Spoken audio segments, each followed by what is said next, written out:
Da yawa jama'a suna jin waƙoƙin wato Naziru Ahmad Sarkin Waƙa, da kuma da yawa waɗansu suna jin wato waƙoƙin Dauda Kahutu Rara da shi da wato yarinyar Tasha. Da yawa wasu suna jin muryoyin Aisha Humaira, amma ba san meye sirrin ba, wato tsakanin sirrin da ke cikin waƙar da Dauda Kahutu Rara yake yi da kuma babbar jarumar ta wato Aishatu Humaira da kuma Naziru Ahmad Sarkin Waƙa.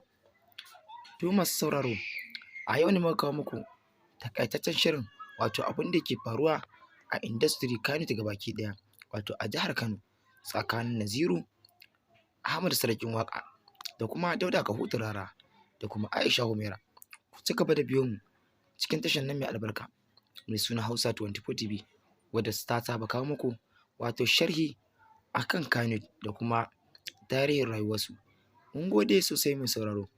Muna so idan yau ne farkon ziyartar ku, da ku daure ku danna mana subscribe, sannan gami da taɓa alamar ƙararrawa, domin ta hakan ne kaɗai za ku dinga samun shirye-shiryenmu a kan lokaci da zarar mun ɗora.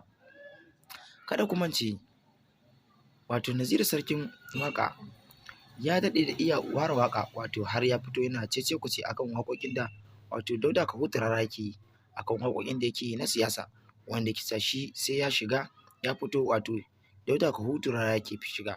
Wato abin da yake ni Dauda Kahutu Rara ya zama karen siyasa, wato ni kuma a ganina wato Dauda Kahutu Rara yana ganin inda zai samu hanyar neman samun abincin shi, inda zai rufa wa kansa asiri, wato yake ganin ya dace shine yake bin hanyoyin haka.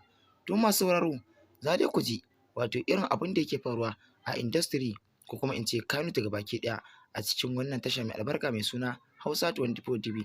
Muka garzo muka zo muku da sharhin wato abin da ke faruwa.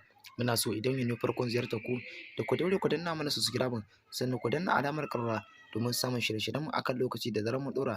Za mu so mu ji ra'ayinku a comment section.